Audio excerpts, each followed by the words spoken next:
So Chapter 4 continues along with the topic of lodging and get a little bit more into how the hotel works. So there's the basic things that you know, and doing that while also making money. So here's an example of an old established property. Again, and you can see that what it was used for at the time if you read the caption up there, right? So if you're the GM, well, I will tell you can be a very lucrative position. Let's start with that. But you're kind of the face, and you set the tone, like it says. You oversee all the operations. You also try to make money. Makes sense, right? Successful traits. There's more than this, obviously, but these are some that are very good to know. If you remember, if you go back to Chapter 1, when I told you that I would say that GMs need to have worked in every department at least a little bit, I still hold fast to that. I think that's a very good thing, that you kind of understand every department and at least get a feel for what it is, so that you know, people know when you're telling them what to do, they know you know what you're talking about. So within that, you have managers that can take care of other departments, because there, as you can imagine, there are a lot of moving pieces to these hotels. And that doesn't mean because, oh, you mean the big hotels? No, I mean all hotels. Some of these may be combined, and you may manage more than one, but they're still important. Okay, so again, executive committee and all the directors, and they talk about all these different things. And if you stick around with us or take other classes with us, we get into the numbers side of it and what that means. So, hey, let's talk about what happened this week, and let's talk about events that we have coming up next week, and let's talk about what things are going to look like in 3 months. And so these meetings happen a lot, and what can we do here, and how did things go there, etc., etc. A bunch of different things that happen. So again, as we said, depending on the size, there are a bunch of different positions within the hotel itself, or the resort hotel, whatever the case may be. So rooms division, it's exactly what you think if you're in charge of that. You can see basically not just inside, outside, right? So we're talking about, their room and their overnight stay, and depends on how big the hotel is, and that first point of contact for the guest, that's very important. Setting the tone, other than the visual of, let's say you pull up and get out of the airport shuttle.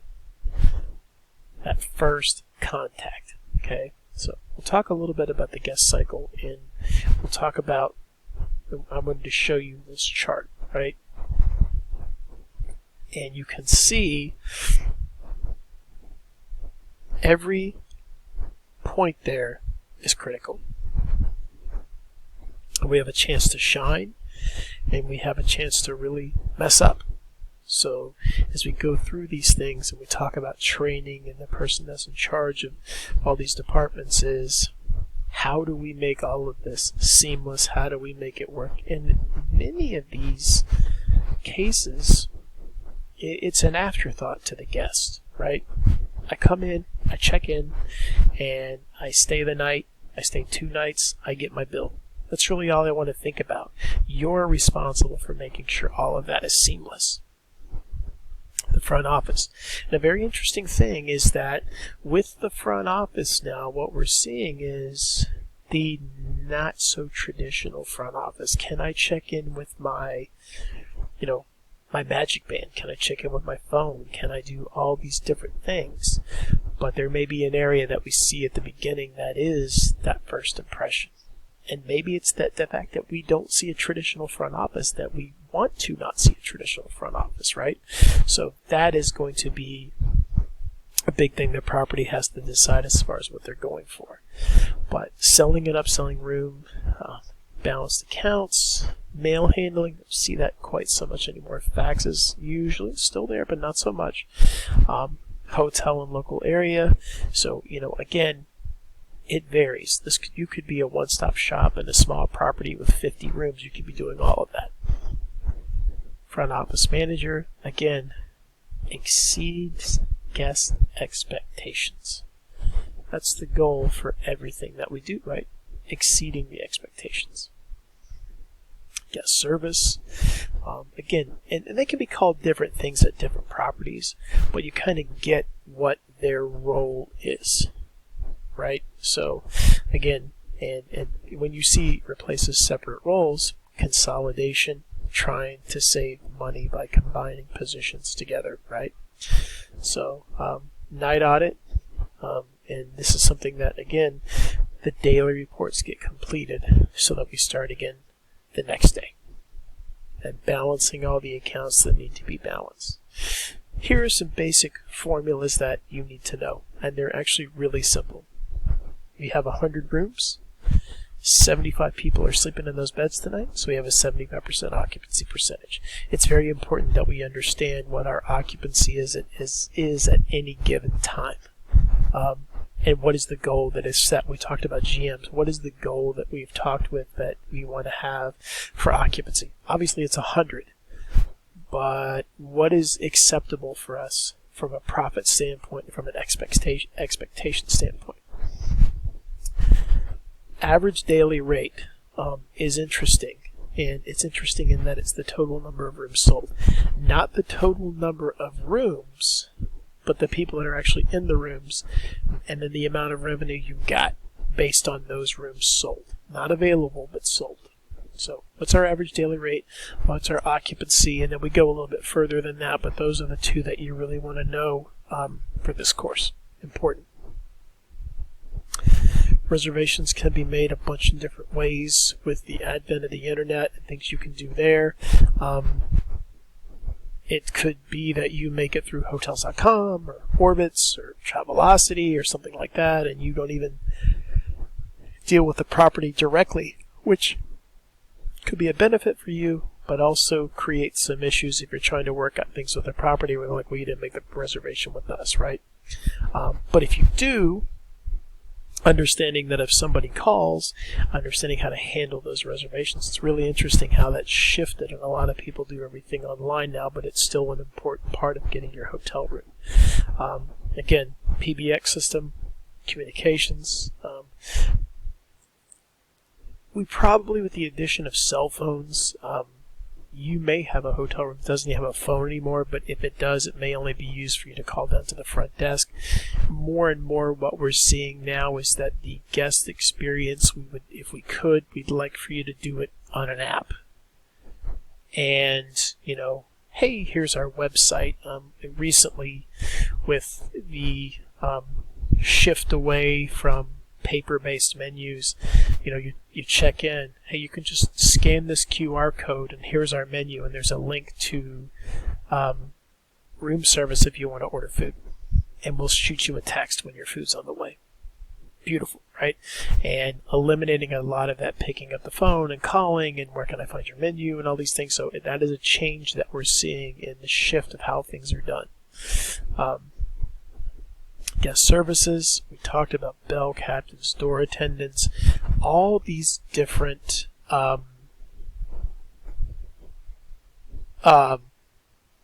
types of contact situations with the guests.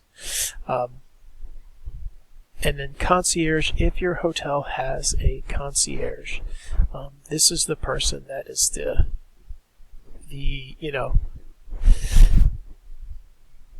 I need this, or hey, we heard about this, we heard it's really hard to do this, or what do you recommend about this? Yes, again, some stuff you can do, I guess, on your own, but a concierge is the expert in the area, has contacts at places where you go, I mean, we really wanted to go have dinner. Is there any way, let me make a phone call and see if I can figure something out for y'all. That can happen. Housekeeping it's work. It's a lot of work. It's tough work. And it is what keeps the hotel going. And so, knowing the role that it plays, it's very, very important that you understand that. Look, we expect a clean room. We expect fresh linens. We expect the lobby to be clean. We expect A, B, C, D, E, F, G. So, again, as a housekeeping, as a general rule of thumb, we're going to make sure that that those areas are kept clean. while also doing it on a budget. Trying to do it as financially,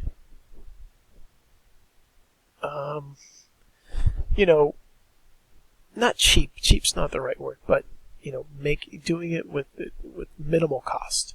So again, like we said, all these other things that happen, maintenance work orders. If we go into a room and we notice that the lights don't work or that the toilet's clogged up and we're in between changing it out, or whatever the case may be, that we coordinate with those things. Again, security,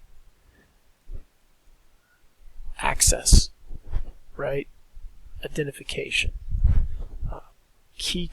all these different things that go into it, where a lot of that stuff may be second nature to a guest, but it's important for the overall well-being of the property. So to keep that in. Food and beverage, we could talk about those different departments till forever. Some just positions that you look at. Executive chef in charge of the kitchen, and in many cases kitchens. If you're big enough, you may have more than one restaurant. And again, those restaurants, we don't want to limit it to just people staying at our property. We want people to come in because they've heard that the steaks are amazing, right? So that may be part of it. Stewards, if you haven't heard that title, again, it's called many things. Back of the house cleanliness, all the silver and china, in many cases, some of these hotels that runs in the hundreds of thousands of dollars. Banquets, again, these properties, we make a lot of money from banquets. So if your group comes in and you're using 200 of our rooms, we really want you to stay and have everything. Have lunch with us, have dinner with us, has all your meetings with us, right? Don't go anywhere else. Or you're coming in town for a wedding and you want to get married on the beach. Well, hey, we have a beach here. We do weddings. We do all these different things, right? So it's keeping that anything and everything we can do on site to make that money at just beyond the rooms, beyond the typical food and beverage revenue, right? So if you're in charge of that, that is a year-round thing, depending on where you are and the reasons that people want to come there for certain events. So we talk about that. We talk about in-room dining and room service. I mentioned QR codes and stuff earlier. If you don't want to mess with anything, or if your company's like you just go and do work and whatever you want to get, and you're working the whole time you're there for 4 days and you don't really want to go anywhere, then room service helps a lot, right? So maybe a limited menu, maybe an expansive menu, depends on what it is. Property management systems, like we talked about, if there's any special requests, our repeat customers, we go back to when we talked about easier to keep them than get new ones. Hey, this couple's coming in for their anniversary, or this family's coming in because of XYZ. There's little touches that we can do in our system to make notes so that people know. It's just a nice touch from a service standpoint, right? Property management, we talked about.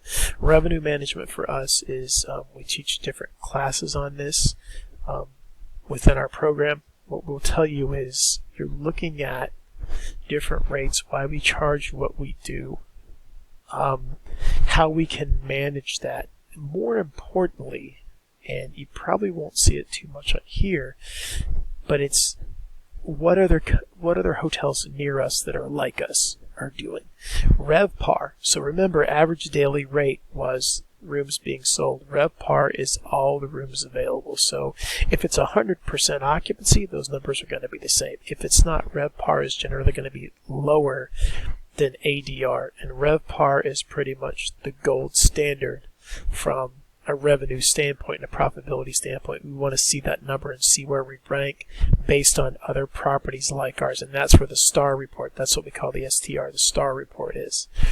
That's very helpful for us. We talked about sustainable lodging. Again, it's the exact same thing. And then you can see a couple of trends here in lodging operations. All those different departments working in conjunction, and then you as the leader, the general manager, managing all of those at the same time. It's a lot, and it's a lot of fun.